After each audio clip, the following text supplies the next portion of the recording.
नमस्कार मंडळी, तुमचं चित्रपट व्याख्याती या चॅनलवर स्वागत आहे. तर आज मी एक्सप्लेन करणार आहे 2021ची नेल पॉलिश ही मूवीशी रिलेटेड काही गोष्टी आपण व्हिडिओच्या शेवटी करणार आहोत. तर व्हिडिओ शेवटपर्यंत नक्की बघा. त्याआधी मी तुम्हाला मूवीची स्टोरी एक्सप्लेन करते. मूवीच्या सुरुवातीला आपण वीर नावाच्या रिटायर्ड ऑफिसरला बघतो, जो स्पोर्ट अकॅडमी चालवायचा. त्याला भेटण्यासाठी त्याचा एक पोलीस ऑफिसर फ्रेंड तिथे येतो, जो जरा परेशानच असतो, कारण शहरात मुलांच्या मिसिंग आणि मर्डरच्या केसेस वाढल्या होत्या आणि हे सगळं कोण करतंय याचा अजूनपर्यंत पत्ता लागलेला नसतो. आता पोलिसांना जंगलात 2 मुलांच्या जळालेल्या डेड बॉडीज मिळतात. त्या डेड बॉडीजला सर्वात आधी सर्पमित्रांनी बघितलं असतं. ते सांगतात की जेव्हा ते इथं आले होते तेव्हा त्यांना एक ब्लॅक SUV दिसली होती, म्हणून ते पुढं गेले आणि परतले तर या ठिकाणी 2 डेड बॉडीज दिसल्या. पोलीस लगेचच नाकाबंदी करतात, तर त्यांना ती ब्लॅक SUV दिसते आणि ड्रायव्हर पोलिसांना बघून जंगलात पडतो आणि गायब होतो. ऑफिसर सुनीलला एका फार्म हाऊसविषयी माहिती पडतं, जिथं ती ब्लॅक SUV उभी राहायची. त्या जागेची तपासणी केल्यावर त्यांना एक अंडरग्राऊंड रूम दिसते. तिथे एक छोटा मुलगा त्यांना जखमी अवस्थेत मिळतो. त्यानंतर पोलीस ऑफिसर सुनील त्याच्याच मित्राला वीरला त्या 2 मुलांच्या खुनाच्या आरोपात अरेस्ट करतात. इंटरोगेशनमध्ये वीर सुनीलला बोलतो, मी काय करतो, कसा राहतो हे सगळं तर तुला माहीत आहे. माझे एक काका आहे आणि त्यांची 2 आठवड्यांपासून प्रकृती खराब होती, म्हणून मी त्यांना भेटायला जायचो. प्रॉसिक्युशनच्या वतीने अमित ही केस लढणार असतो. त्याला कोर्टमध्ये हे सिद्ध करायचं होतं की मर्डरर वीरच आहे आणि वीरचा वकील असतो सिद्धार्थ. मर्डररला जेलमध्ये टाकून रुलिंग पार्टी खूप त्यांच्या कामाची वाहवाही करत होते की त्यांचं सरकार असल्यामुळं हे पॉसिबल होऊ शकलं. म्हणून त्याचा बदला घेण्यासाठी अपोजिशन पार्टीने सिद्धार्थला ही केस दिली असते, कारण अपोजिशन पार्टीला रुलिंग पार्टीला खोटं सिद्ध करायचं होतं आणि सिद्धार्थला राज्यसभेमध्ये एक सीट हवी होती, म्हणून तो ही केस लढायला रेडी होतो. आता सिद्धार्थ वीरला भेटायला जातो आणि बोलतो की तुम्ही तुमच्या काकांना भेटायला गेलात, किती वेळ त्यांच्याकडे होता, कुठं थांबला होता, याविषयी एकही प्रूफ आपल्याकडे नाही. वीर बोलतो की तुम्ही तर खूप मोठे वकील आहात, मी तुम्हाला अफोर्ड करू शकत नाही. त्यावेळेस सिद्धार्थ बोलतो की यावेळेस तुम्ही माझं नसणं पण अफोर्ड करू शकणार नाही. मी तुमची केस फ्रीमध्ये लढतोय आणि असं का करतोय या सगळ्याविषयी तुम्ही जेलमधून बाहेर पडल्यावर बोलू. जेलमध्ये दादाशाह नावाचा एक गुंड राहायचा, जो जेलमध्ये पण गुंडईच करायचा. त्याचे चेलेचपाटे वीरला त्रास द्यायचे की वीर पण त्या सगळ्यांसारखा दादाशाहचा चेला बनावा म्हणून. वीरला कोर्टमध्ये आणलं जातं. तेव्हा ओपनिंग स्टेटमेंटमध्ये अमित बोलतो की ज्या 2 मुलांच्या डेड बॉडीज पोलिसला मिळाल्यात त्यांचं नाव श्याम आणि श्यामला आहेत. आपल्या शहरातील टोटल 38 मुलं मिसिंग आहेत, पण त्या दोघांच्या डेड बॉडीज पोलिसांना अर्ध्या जळालेल्या मिळाल्या, म्हणून पोलीस ही केस सॉल्व करू शकले आणि वीरला पकडू शकले. हो, आरोपी समाजातील प्रतिष्ठित व्यक्ती आहे, पण पुराव्यानिशी आपण आरोपीच गुन्हेगार आहे हे सिद्ध करणार आहोत. तेव्हा सिद्धार्थ बोलतो की 5 वर्षात 38 मुलं मिसिंग झालीत, पण एक पण अरेस्ट आतापर्यंत झाली नाही.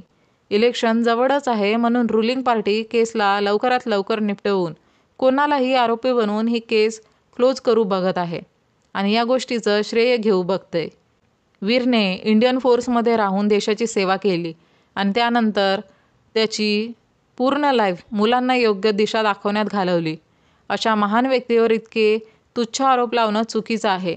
कटघऱ्यात इन्व्हेस्टिगेशन ऑफिसर सुनीलला बोलवून अमित त्याला विचारतो की आता तुम्ही सांगा, तुम्ही आरोपीपर्यंत कसे पोहोचलात. तेव्हा ऑफिसर सांगतो की आधी आम्हाला ब्लॅक SUV विषयी माहिती पडलं. SUVला आम्ही नाकाबंदी करून पकडलं. गाडीमध्ये रक्ताचे डाग मिळालेत, तर साहजिकच या गाडीचा उपयोग या घटनेसाठी केला गेला होता. या गाडीचे सगळे कागदपत्र खोटी आहेत. त्यानंतर आम्हाला एका फार्म हाऊसविषयी माहिती पडलं. एक अंडरग्राऊंड रूम दिसली, जिथं एक छोटा मुलगा आम्हाला मिळाला. त्याने सांगितलं की बुड्डी के बाल विकणाऱ्या अंकलने त्याला इथे आणलं होतं. DNA सॅम्पलद्वारे हे पण सिद्ध झालं की श्याम आणि श्यामला पण तिथंच ठेवलं होतं. तिथं आम्हाला यूज केलेला एक फॅटसूट मिळाला आणि दाढी चिटकवणारा गम पण दाढी आणि मिशी मिळाली नाही. आणि सोबतच बुड्डी के बालचे खूप सारे पॅकेट्स मिळाले. ज्यांचं हे फार्म हाऊस होतं त्यांना आम्ही भेटलो. ती एक 80 वर्षाची म्हातारी व्यक्ती होती. त्यांनी आम्हाला सांगितलं की त्यांनी हे फार्म हाऊस त्यांच्या पुतण्याच्या नावे केलं, जो वीर सिंग आहे. सिद्धार्थ बोलतो की जिथून ती मुलं मिळाली तिथं वीरचे फिंगरप्रिंट्स मिळाले नाही आणि जेव्हा तो पर्सन गाडी सोडून पडत होता तेव्हा वीर अनाथ आश्रमाकडे जात होते. तेव्हा ऑफिसर सुनील बोलतो की वीर नाकाबंदीच्या 2 तासानंतर तिथं दिसला आणि वीर खूप उत्कृष्ट धावपटू आहे आणि फार्म हाऊस आणि नाकाबंदीच्या जागेत फक्त 5 किलोमीटरचं अंतर आहे.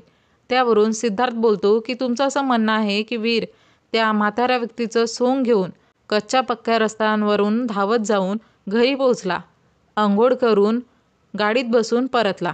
हे सगळं इतक्या कमी वेळात करणं अवघड आहे. सिद्धार्थ बोलतो, आतापर्यंत जे आपण ऐकलं त्यावरून आपल्याला लक्षात येतं की कोण्याने वीरच्या फार्म हाऊसचा यूज केलाय. ज्या मर्डररला पोलीस अजूनपर्यंत पकडू शकली नाही. ऑटोप्सी डॉक्टर सांगतात की दोन्ही मुलांचा गळा दाबून हत्या करण्यात आली आहे आणि त्या दोन्ही मुलांवर मरण्याआधी आणि मरणानंतर पण बलात्कार केला गेला आहे. त्या मुलांचा जबडा असा लॉक झाला होता की जसं त्याने कुठल्या तरी वस्तूला खूप जोरात चावा घेण्याचा प्रयत्न केलाय आणि इतका जोरदार तो चावा होता की त्यात त्याची जीभ पण कापली गेली होती. त्या मुलांच्या तोंडात काही स्किन टिश्यूज मिळाले जे मे बी किलरचे असावे. अमित सांगतो की जेव्हा वीरला अरेस्ट केलं होतं तेव्हा त्याच्या हातावर चावण्याचे निशाण होते.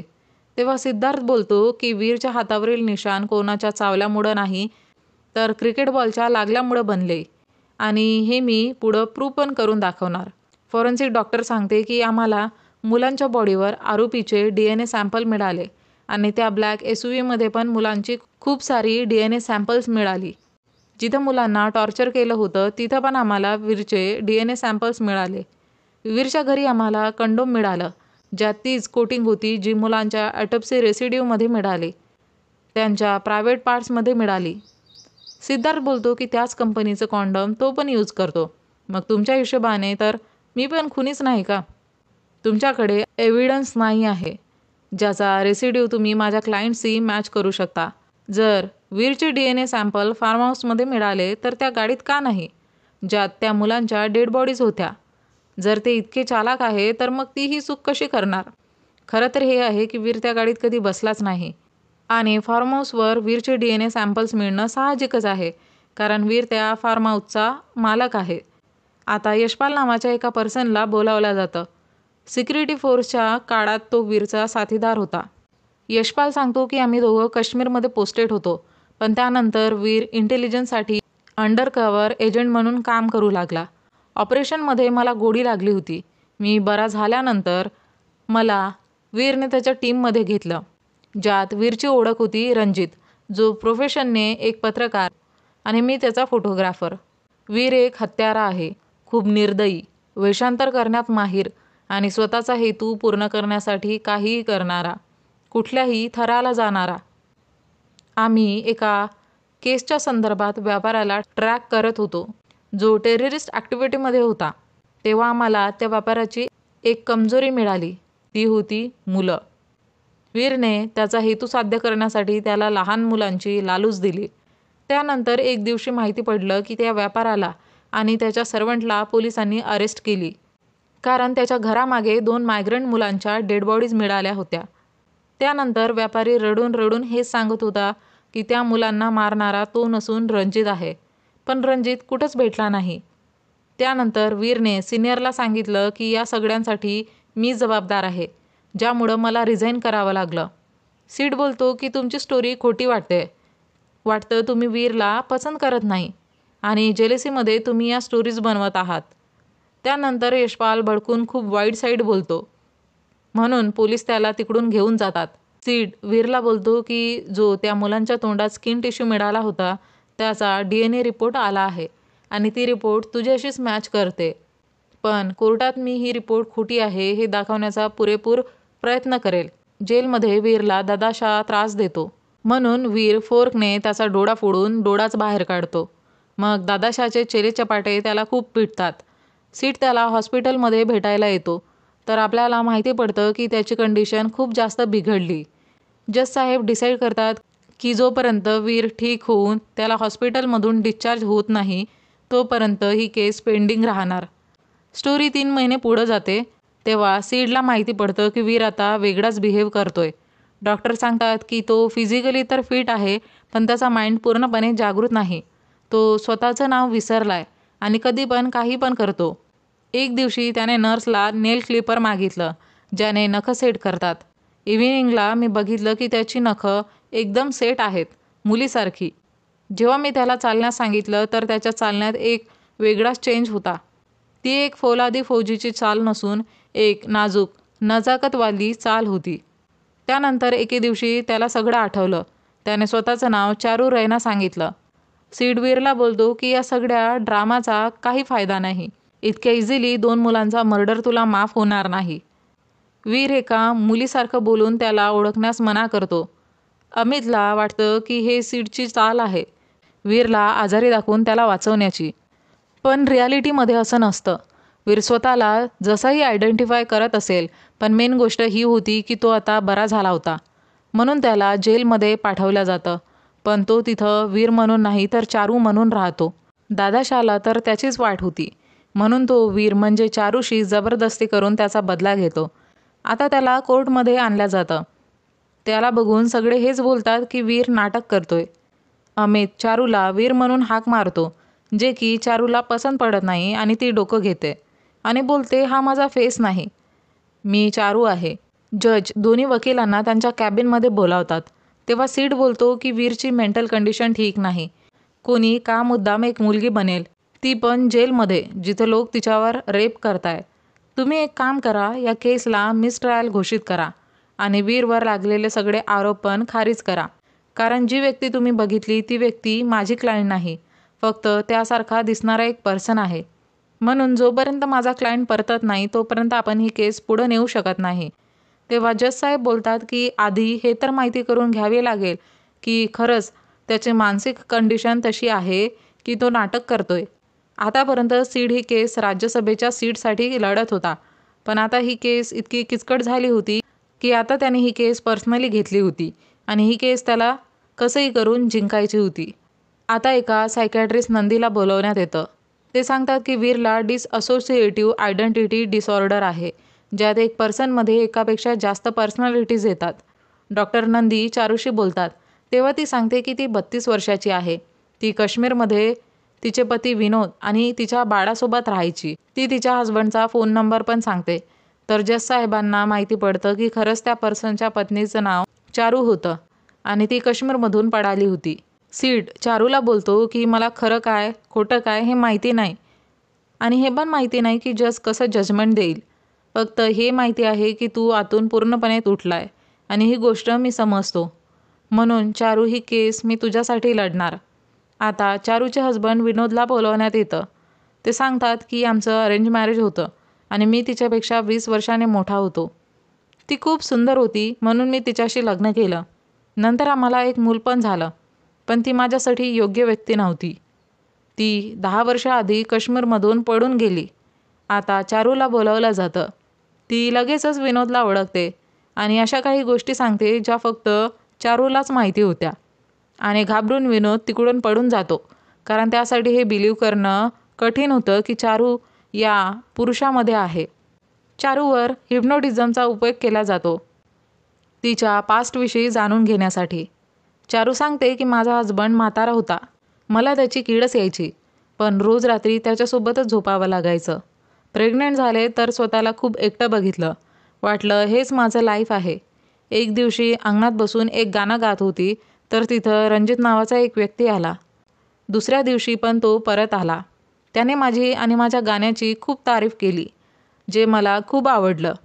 मग आमच्या भेटी वाढल्या, आमच्यात प्रेम झालं. एक दिवशी बसलो असताना आम्हाला एक गरीब फॅमिली दिसली, ज्यात 2 मुलं होती, जी ठेला लावायची. रणजितला त्यांच्यावर दया आली. तेव्हा मी त्याला बोलले की मी त्यांना जेवण आणि कपडे देईल. एक दिवशी रणजितने मला सांगितलं की त्याची एका मोठ्या बिझनेसमॅनशी मैत्री झाली आहे आणि तो बोर्डिंग स्कूलला सपोर्ट करतो. मी त्या मुलांना तिथं शाळेत टाकू शकतो. मी त्याला बोलले ठीक आहे, मी त्यांच्या पॅरेंट्सशी बोलून त्यांना या गोष्टीसाठी मनवणार. मी त्यांच्या पॅरेंट्सशी बोलून मुलांना रणजितच्या हवाली करून स्कूलमध्ये पाठवलं.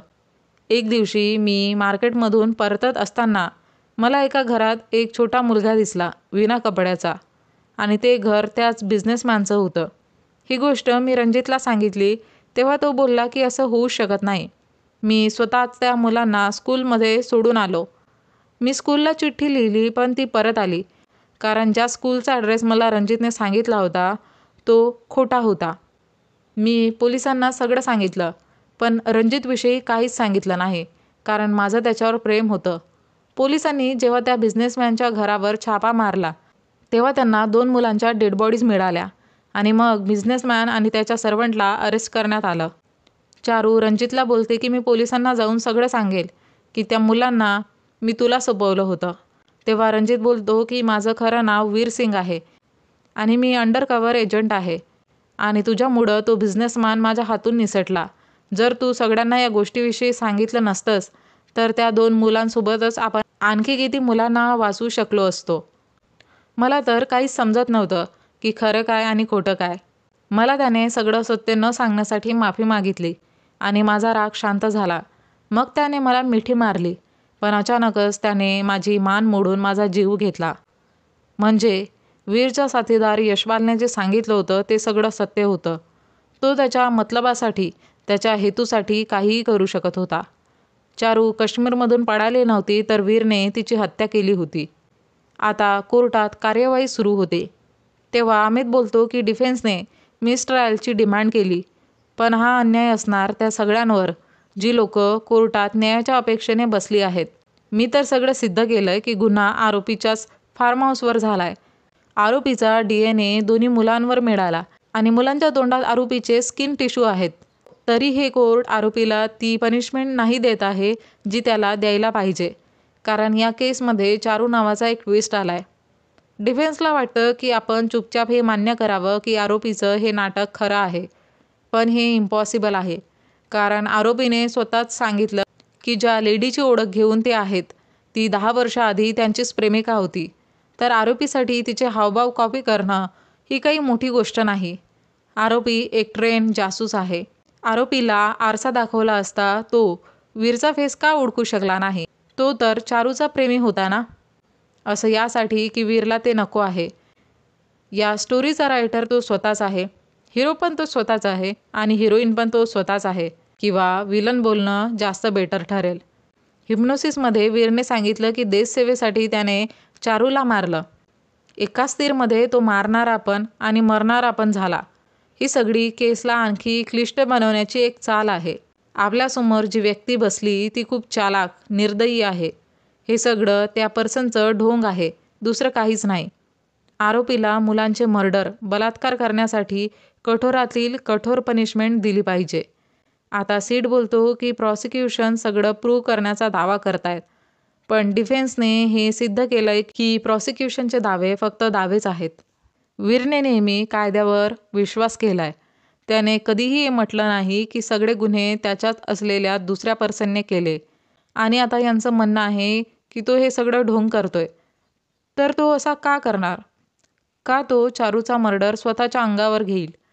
त्याची 2च रिझन असू शकतात. एक तर वीर खूप मूर्ख आहे, जो की तो नाही, आणि प्रॉसिक्युशनने या गोष्टीला खूप चांगल्या पद्धतीने प्रूव्ह केलंय. आणि दुसरं रिझन हे असू शकतं की वीरला खरंच डिसअसोसिएटिव्ह आयडेंटिटी डिसऑर्डर हा आजार आहे, ज्यात पर्सन स्वतःच्या डिफेन्समध्ये एका पर्सनॅलिटीला शांत करून दुसऱ्या पर्सनॅलिटीला जागृत करतो. डॉक्टर नंदीचं म्हणणं होतं की जेव्हा मुलांच्या बालपणात काही घटना होतात तर त्यापासून बाहेर येण्यासाठी मुलं DID मेकॅनिझम डेव्हलप करतात. वीरला त्याचा पहिला सदमा 3 वर्षाचा असताना लागला होता, जेव्हा त्याच्या आईची डेथ झाली होती. वीर त्यासाठी स्वतःलाच जबाबदार मानायचा.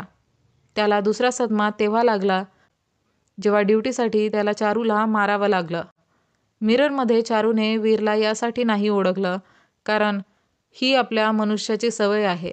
ज्या गोष्टींनी आपल्याला ट्रॉमा दिला असतो त्या गोष्टींना विसरण्याचा प्रयत्न आपण करतो, किंवा त्या मेमोरीला दाबण्याचा प्रयत्न करतो. यामुळं चारू वीरला विसरली, पण वीर चारूला विसरला नाही. म्हणून या खोल सदम्याच्या नाजूक कंडिशनमध्ये त्याच्यावर खुनाचे खोटे आरोप लागले. सगळ्यांसमोर त्याची इज्जत उतरवली.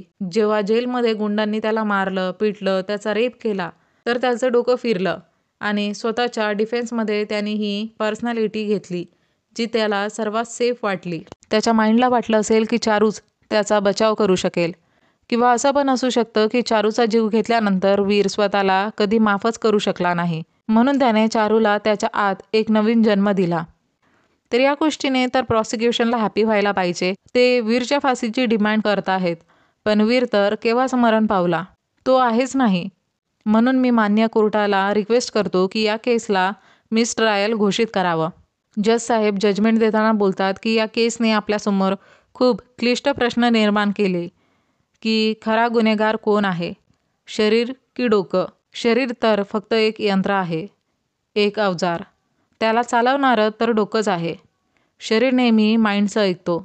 शरीर तेच करतो जो त्याचा माइंड त्याला करण्यास सांगतो. म्हणून फक्त बॉडीला गुन्हेगार किंवा दोषी नाही ठरू शकत. या केसमध्ये ज्या बॉडीने हा गुन्हा केला आहे ते शरीर आपल्यासमोर प्रेझेंट आहे, पण ज्या माइंडवर हे आरोप लागले आहेत तो माइंड आपल्यासमोर नाही, मिसिंग आहे. मी या केसला अनिश्चित काळासाठी स्थगित करतो. वीरचा उपचार सरकारी चिकित्सालयात करावा आणि या दरम्यान त्यावर कडक नजर ठेवावी. या दरम्यान जर त्याची रिअल पर्सनॅलिटी 1 मिनिटासाठी जरी बाहेर आली तर त्याच वेळेस त्याच्यावर श्याम आणि श्यामलाचा मर्डर आणि त्यांच्या रेपच्या आरोपाखाली जेलमध्ये टाकण्यात यावं. त्यानंतर ही केस परत ओपन होईल. मग कोर्टमध्ये हे शरीर चारू बनून येऊ की आणखी कोण? शेवटी आपल्याला चारूला दाखवलं जातं, जिच्या फेसवर मंद हास्य असतं आणि ती आपल्याकडेच बघत असते आणि तिच्या डोळ्यात खूप गोष्टी असतात ज्या आपल्याला विचार करण्यास भाग पाडतात की त्या बॉडीमध्ये चारूच आहे की वीर जो नाटक करतोय. आणि इथेच मूवीचा द एंड होतो. तर मंडळी, तुम्ही अशी मूवी बघितली ज्यात एक पर्सन गुन्हेगार असूनही त्याला पनिशमेंट नाही मिळाली आणि हे सगळं त्याच्या चलाकीमुळं घडू शकलं. शेवटी जज साहेबांनी डिसिजन दिलं की या शरीरात चारू आहे, वीर नाही, म्हणून बॉडीला सजा देऊ शकत नाही. तर चारूने ज्या पद्धतीने कॅमेऱ्याकडे बघितलं त्यावरून समजतं की जितकेही लोक वीरच्या विरुद्ध आहेत ते बरोबर आहेत. वीर नाटक करतोय चारू बनून की त्याला जेलमध्ये जावं लागू नये. ही गोष्ट खरी आहे की वीर पिडोफाईल असतो, म्हणजे जो छोट्या मुलांवर अत्याचार करायचा. या गोष्टीची त्याला लत होती की त्याचा माइंडचा विकृतपणा म्हणा, तो मानवी वेशात शैतान होता. वीर सिक्युरिटी फोर्सेसमध्ये as a undercover agent होता, म्हणून तो वेषांतर करण्यात एक्सपर्ट होता, लोकांना चकमा देण्यात एक्सपर्ट होता. त्यासाठी चारू बनवून एक स्टोरी क्रिएट करणं सोपं होतं. आता जी स्टोरी त्याने ऐकवली ती खरी होती, कारण यशपालने पण बिझनेसमॅनविषयी सांगितलं होतं. वीरनेच चारूला मारलं होतं की त्याचं सत्य बाहेर येऊ नये. मला असं वाटतं की वीरला चारूशी प्रेम नव्हतं, त्याला फक्त ती मुलं हवी होती जी चारू लोकल असल्यामुळं तिच्याद्वारे त्या मुलांना मिळवणं इझी होतं. पण वीर खरंच अंडर कव्हर एजंट होता का? जर वीर खरंच अंडर कव्हर एजंट असेल तर तो कोणाच्या तरी अंडरमध्ये काम करत असणार. काय सिनियर्सला वीरच्या कर्मकांडाविषयी कधी माहिती पडली नाही? त्याच्या सिनियर्सने त्या मुलांना बिझनेसमॅनला देण्याची गोष्ट कशी ॲक्सेप्ट केली?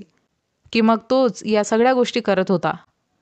वीर गरीब घरच्याच मुलांना टार्गेट बनवायचा, कारण त्याला माहिती होतं की त्या फॅमिली जास्त चौकशी करणार नाही, कारण त्यांच्याकडे तितकी पावर आणि पैसा नसतो. मुलांच्या ऑटोप्सी रिपोर्ट, फॉरेन्सिक रिपोर्ट, पोलिसांच्या इन्व्हेस्टिगेशनमध्ये ही गोष्ट क्लिअर झाली होती की वीरच मर्डरर आहे आणि त्याला पनिशमेंट होणार हे नक्की होतं. ही गोष्ट वीर समजला होता, म्हणून हे सगळं ढोंग त्याने केलं आणि दुसरं कोण यात आढळलं पण नाही, कारण दुसरी व्यक्ती कोणी होतीच नाही. वीर म्हाताऱ्या व्यक्तीचं रूप घेऊन बुड्डिके बाल विकून मुलांना आकर्षित करायचा, त्यांना फार्म हाऊस न्यायचा, त्यांचा रेप करायचा. त्याच्याकडून चुकी तेव्हा झाली जेव्हा त्या 2 सर्पमित्रांना त्याची गाडी दिसली, म्हणून मग त्याने घाईगडबडीमध्ये त्या डेड बॉडीजला तिथंच जाळलं. जर त्याने असं केलं नसतं किंवा तो दुसरीकडे त्या डेड बॉडीजला घेऊन गेला असता तर तो कधीच पकडला गेला नसता. वीर एक साधारण लाईफ जगत होता, एक प्रतिष्ठित व्यक्ती बनून, पण खरं तर तो हैवान होता. रिअलमध्ये पण असंच असतं.